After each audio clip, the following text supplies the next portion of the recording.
María Fernanda Ampuero, escritora ecuatoriana cuya obra ha marcado con fuerza la literatura actual. Autora de libros como Pelea de gallos y Sacrificios humanos, sus relatos nos acercan a los horrores cotidianos, al dolor, la violencia y la furia, siempre desde una perspectiva profundamente humana y con un estilo que no deja indiferente a ningún lector. Hoy, bajo el título Horror sin fantasmas, el cuerpo y la furia en la narrativa de María Fernanda Ampuero, nos adentramos en las reflexiones y en su potencia de escritura, que interpela, cuestiona y conmueve. Quienes le acompañan en el escenario son la docente Patricia Aristizábal, titular del Departamento de Español y Literatura de la Universidad del Cauca, diplomada en Filosofía y Letras de la Universidad de Caldas, magíster en Literatura Hispanoamericana del Instituto Caro y Cuervo y doctora en Literatura Comparada de la Universidad de Montreal, Canadá. Por su parte, Jesús Navia es licenciado en Literatura y Lengua Castellana de la Universidad del Cauca, magíster en Letras Latinoamericanas por la Universidad Nacional Autónoma de México y docente del Departamento de Lingüística de la Universidad del Cauca. Aquí también es coordinador de corrección de estilo del área de desarrollo editorial de la misma institución, de la representación. Su trabajo investigativo se centra precisamente en el estudio de la representación del género y la sexualidad en la literatura latinoamericana. Después de esta corta presentación, cabe mencionar que al finalizar se abrirán los micrófonos al público para una corta ronda de preguntas. Les dejamos en compañía de nuestros invitados y nuestra invitada.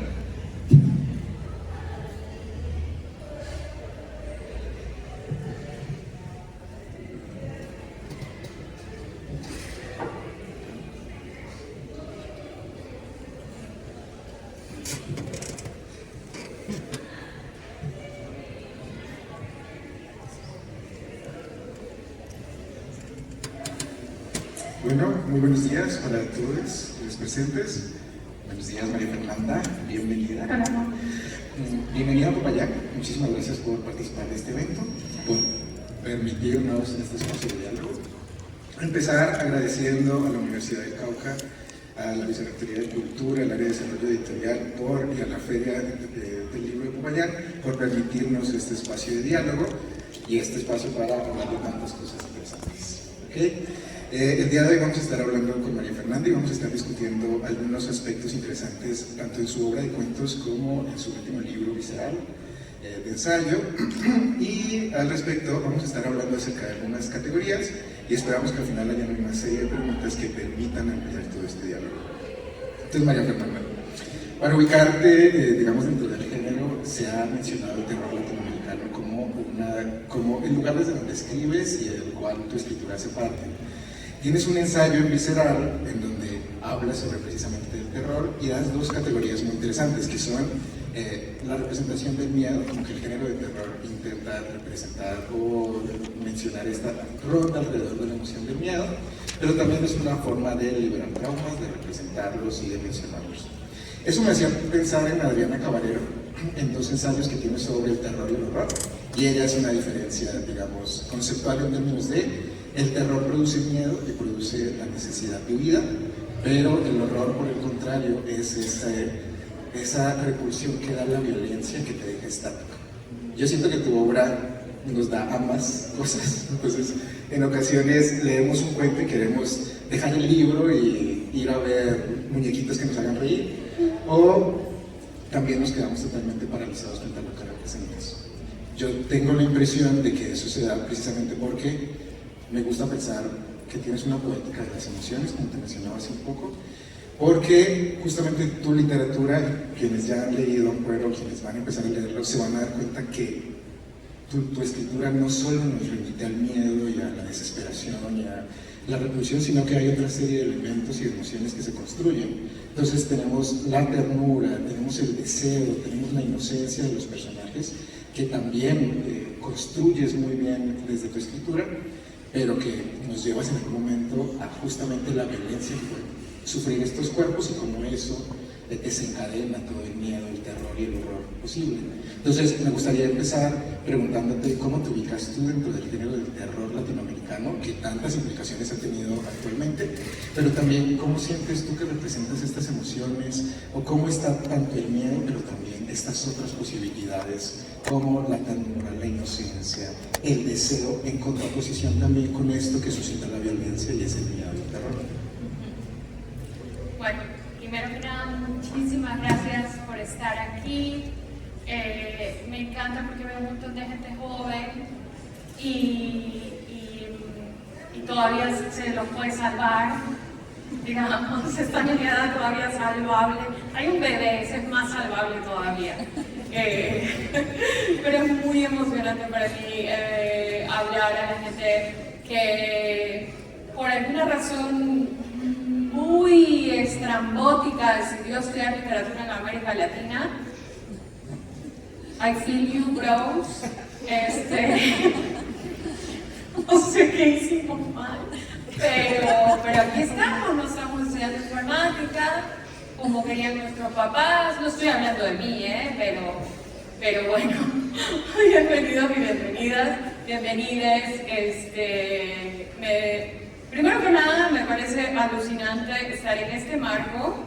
Esta ciudad súper parecida a la Sierra del Ecuador, súper, algún día estarán y dirán, oh, y se les pondrá la piel de gallina porque es muy loco la sensación de como yo he estado aquí pero no he estado aquí. La bandera como es casi igual, solo le ponen un pájaro y un río y unas cositas que había que dibujar de pequeña y yo ponía un pajarraco corriendo y en fin. Qué difícil es dibujar el escudo de la bandera del Ecuador. Ustedes lo hicieron muy bien porque le quitaron todo ese problema.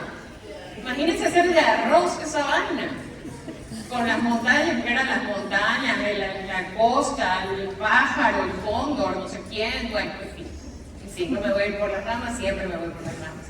Me pareció hermosísimo que el vicerrector dijera bienvenidos todos, todas y todes. Eso es algo que jamás en la vida, en ningún tipo de lugar institucional donde se trabaje, donde se dé clases, donde haya una formalidad académica, jamás ha ocurrido. Jamás, porque la RAE no acepta que no sé qué, que todos ya en todos estamos incluidos. No, estoy harta. O sea, no, creo que llevamos tanto tiempo diciendo todos que es momento de decir todas y que a los señores no se les va a quitar su virilidad si decimos todas o si incluimos a las personas no binarias. No pasa nada. Ay, no, que es muy largo. Bueno, por favor, tantas tonterías que luego sueltas que dices, a ver, cortemos, y por decir 3 palabras no va a pasar nada. Así que muchísimas gracias por hacer eso. Nunca lo olvidaré, en serio. O sea, solo en los jornadas queer, solamente la gente muy concienciada con el tema LGTBI+, he oído esto. Me sorprendió gratísimamente, gracias. Respondiendo un poco a tu pregunta con cierta dificultad,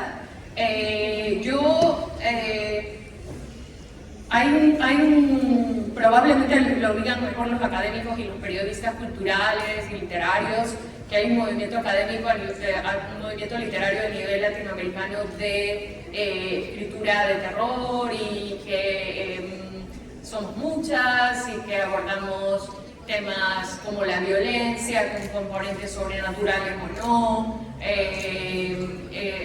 Se ha creado esto de lo gótico latinoamericano, que es bastante oxímoron y bastante extraño porque además, o lo gótico andino, ahí ya me mataron, sinceramente, porque yo, pese a que vengo de un país andinísimo como es el Ecuador, no soy de la capital.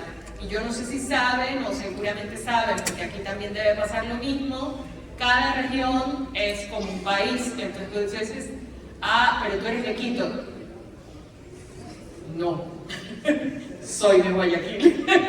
No, es como que le pregunto a alguien, ¿eres de Bogotá? No, soy de Cartagena. Es como muy loca la diferencia de forma de ser, de forma de ver la vida, de íconos, de representaciones. Nosotros comemos coco y vamos a la playa y aprendemos a caminar en la arena, y la gente de Quito aprende a caminar en el páramo. Pobrecitos, se han de golpear y se han de caer, no sé cómo hacen, la verdad.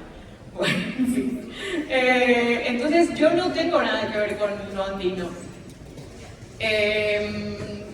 Probablemente Mónica Ojeda sí, que si no la conocen se las recomiendo muchísimo. Una escritora también de Guayaquil, pero que tiene más vínculos por parte de su padre con la sierra del Ecuador, que tiene unas leyendas y que tiene una forma de comunicarse con todo lo precolonial o todo lo preespañol de los incas y de las deidades paganas que en la costa son muy diferentes. En la costa también tenemos nuestros monstruos y nuestras leyendas y nuestros seres, pero son de otro tipo y creo que, como decía, es un trabajo más de la academia y del periodismo. Nosotras no fue que un día nos mandamos un mail y dijimos, chicas, ¿qué les parece si escribimos terror?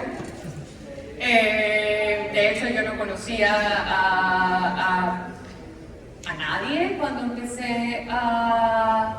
Bueno, conocía a las que están antes que yo. Conocía a Pilar Quintana, por ejemplo, que es mi adoración total. O sea, yo me arrodillo ante esa mujer. La novela La Perra la leo desde que salió, por lo menos cada 6 meses, para ver si se me pega algo. La tengo muy seca. Digo, ay, por favor, yo quiero escribir así. También es muy importante, fue y es muy importante para mí Laura Restrepo. Para mí, su libro sobre el asesinato de esta niñita en Bogotá, ¿fue? ¿No? ¿Es Delirio? Los Divinos. Los Divinos. Ese libro para mí es terror puro y para mí fue súper importante. Yo las conocía a las que venían antes que yo, pero a las que estaban escribiendo contemporáneamente a mí, no. Yo estaba de emigrante en España trabajando en lo que podía, limpiando portales y cuidando niños. Me era muy difícil hacer amistades literarias en ese contexto. Y yo creo que más bien nosotras somos parte de una generación de personas que fueron criadas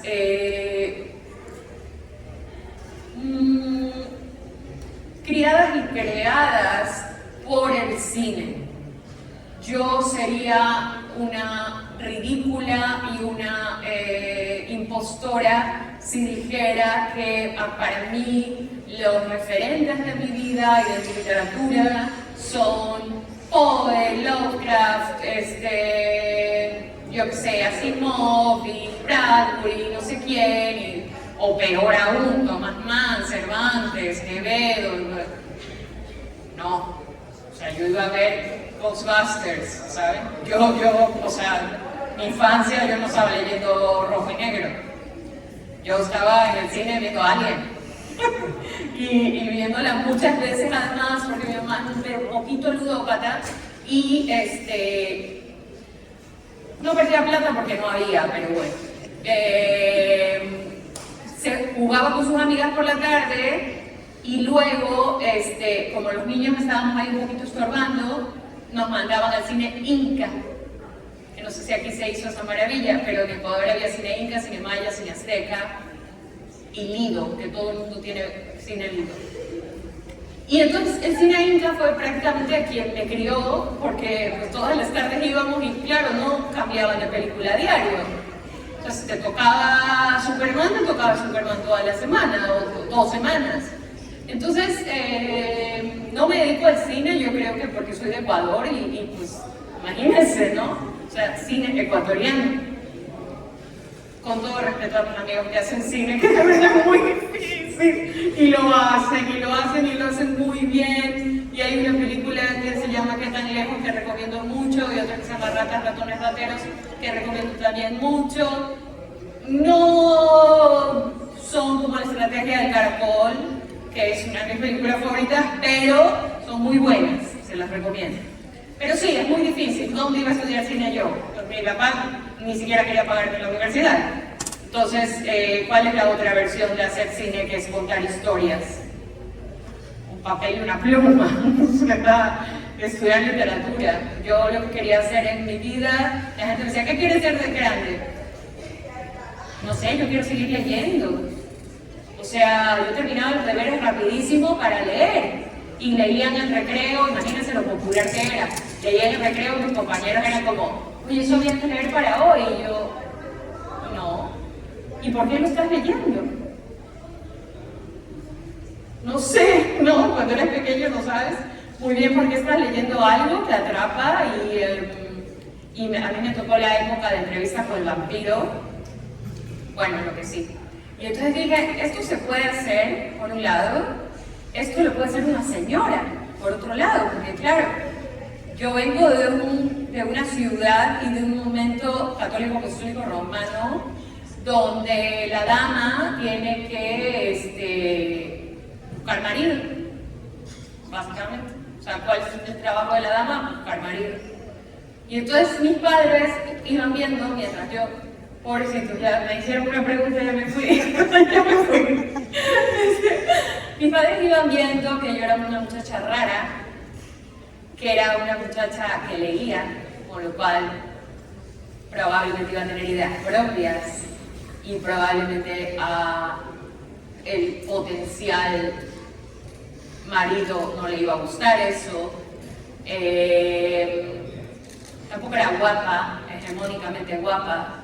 Ni delgada, ni de pelo liso, ni blanca, ni todo lo que querían que fuera una adolescente o una chica para gustarle a un hombre. Que luego yo ahora pienso y digo, a ver, me torturaron la vida entera para que me case con un ecuatoriano, con todo respeto, pero no, en serio, o sea, eso es lo que mis padres querían. Y yo ahora digo, o sea, estoy en Popayán, delante de un lugar increíble, delante de la gente. No me casé con un ecuatoriano. No. Fui la esposa ideal. La esposa sumisa y que mimada y que le tenía la cerveza al esposo a las 6 de la tarde y que... No fui eso. Probablemente decepcioné a mucha gente, pero no a mí misma. Que creo que es lo más grande que se puede hacer por una, no decepcionarse a una misma, ¿no? Y entonces creo que este concepto de terror latinoamericano y que nosotras y no sé qué, responde, yo creo, puedo estar equivocada, una cosa tengo que decirles, es temprano, o sea, vivo en España, es súper temprano, las panaderías abren a las 10. Puede que las cosas que digan tómenlas con pinzas porque no son sentencias como las de Saramago, bien dice una cosa y eso es la ley de Dios. No, yo no soy Saramago, aunque lo admiro mucho. Creo que es algo que se han inventado las academias porque necesitan de alguna manera hacer grupos. Porque venimos de una taxonomía como de la generación del 27 en España, como los decapitados en Ecuador, que bueno, eran un grupo de jóvenes poetas que se mataron, muy buenos, por cierto. Y así, ¿no? Como los modernistas, no sé cuánto, los no sé quién. Entonces, de repente agarran estas mujeres de Bolivia, Colombia, Perú, Ecuador, Argentina, México, hay un movimiento. No, nadie se ha puesto de acuerdo. El boom sí que fue un movimiento. El boom no fue una cosa que hizo la academia o que hizo el periodismo. Lo hizo una agente literaria en España que dijo: uy, se están vendiendo muy pocos libros, vamos a ver qué están escribiendo los latinoamericanos. Y entonces agarraron un montón de señores que, ya terminó, paréntesis, tú dices, ok, está García Márquez. Bueno, no voy a decir nada porque estoy donde estoy. Estaba Vargas Llosa, ahí sí puedo decir.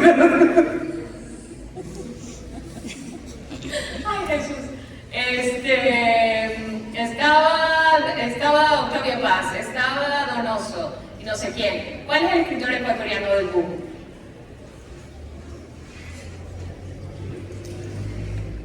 A ver, estudiantes de literatura.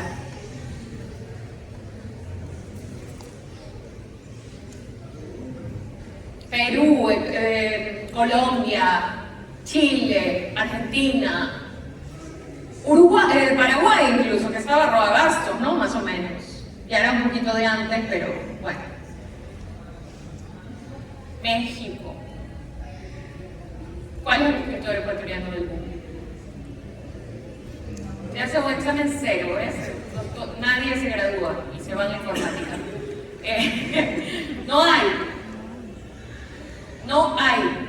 Donoso, José Donoso, el escritor chileno, y otros les pareció muy gracioso inventarse un escritor ecuatoriano del mundo.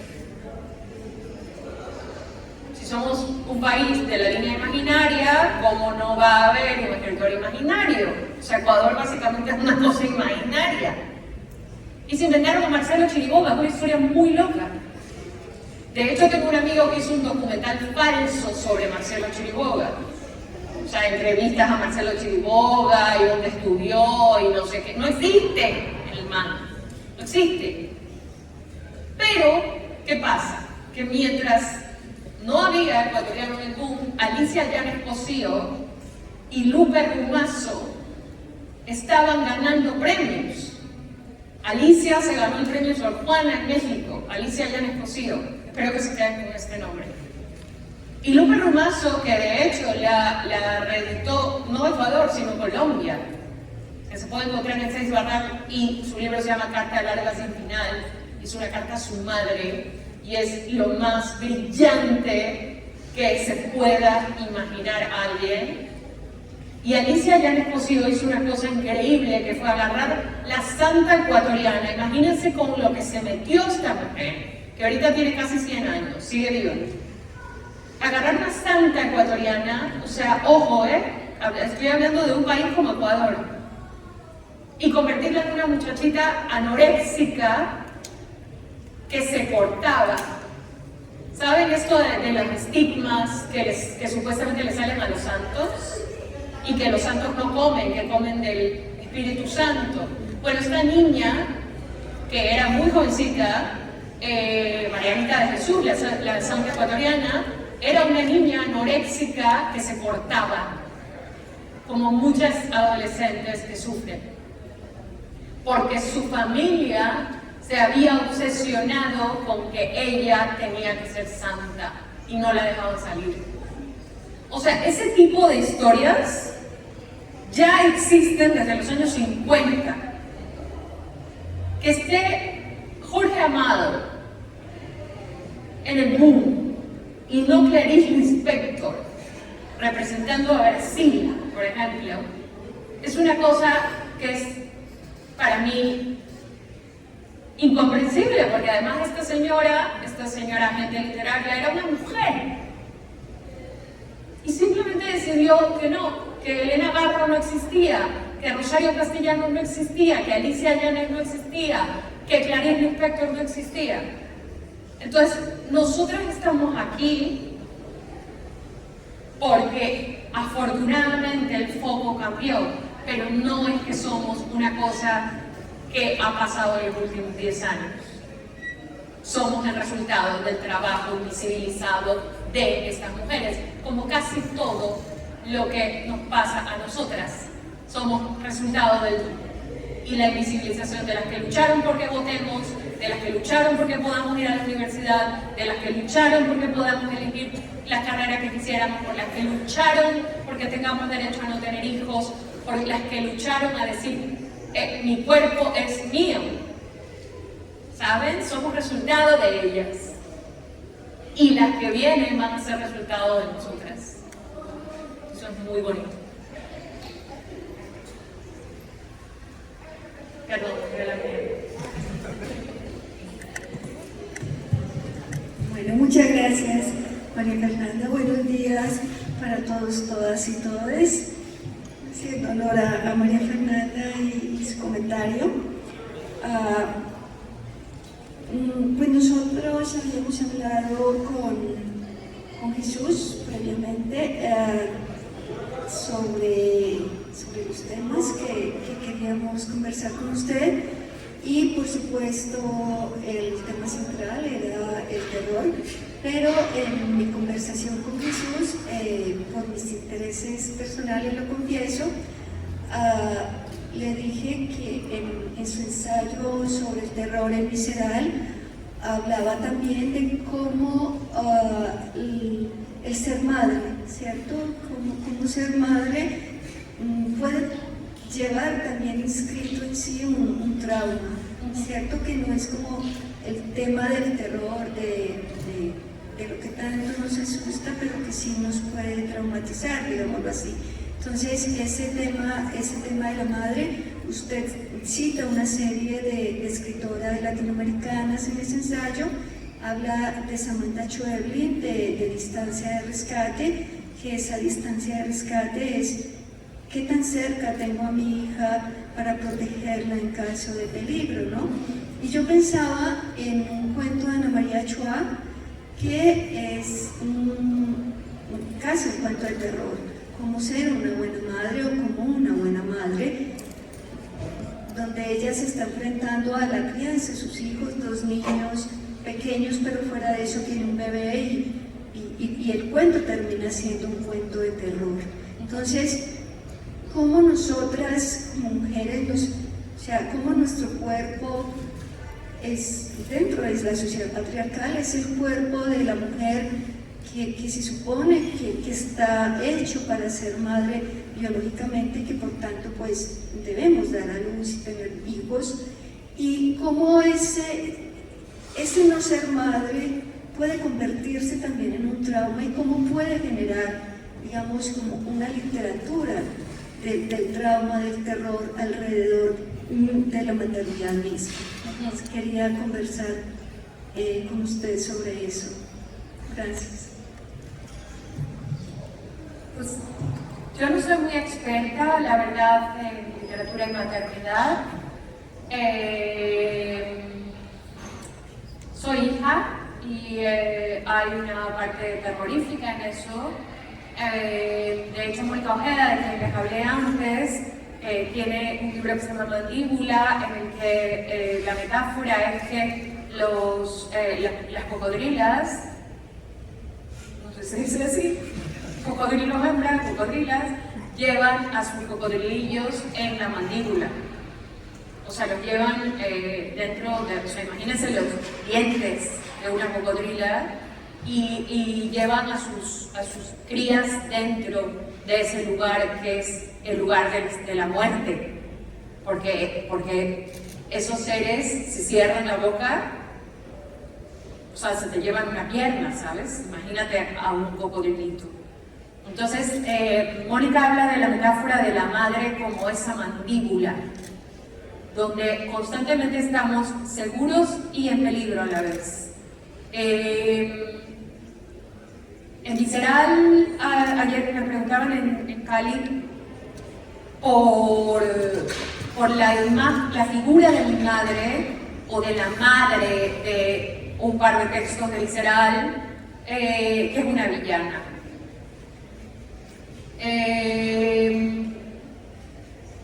Yo creo que las relaciones materno-filiales y paterno-filiales, yo creo que tengo un cordón umbilical mucho más putrefacto y a la vez vivo con mi papá, pero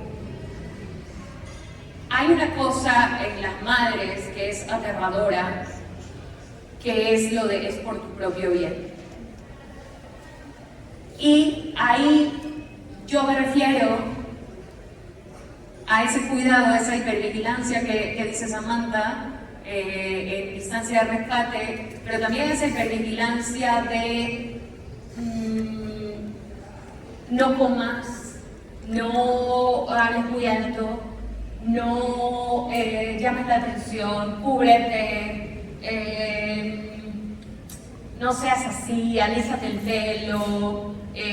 Bueno, yo cuento ahí unas historias que son bueno, más terroríficas que las de mis otros libros, en las que yo fui básicamente un adolescente conejillo de indias, de un montón de drogas, anfetaminas y inyecciones que no se sabe qué eran, siendo menor de edad, para que adelgase, porque era como el gran objetivo, pues lo pongo ahí, ¿no? O sea, yo puedo ganarme el Nobel, que no creo que pase. Pero si mi mamá está viva dirá, tienes que ponerte algo que te tape para que no se te vea tan gorda para la ceremonia, ¿saben?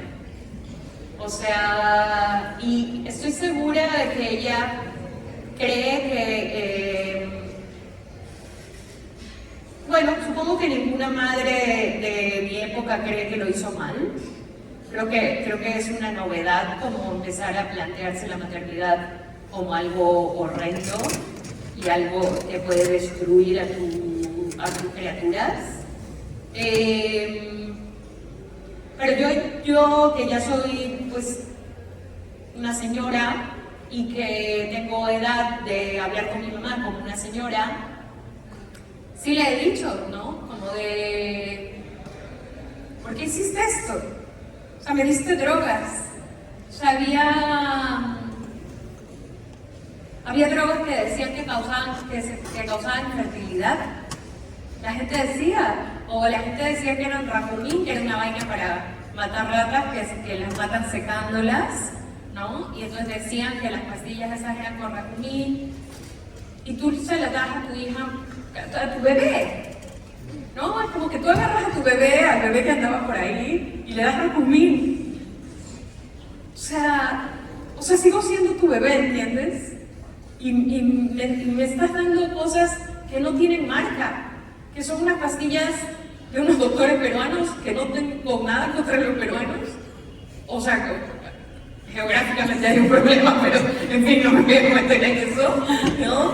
La Amazonía es ecuatoriana, pero sí que eran de verdad bastante africanos.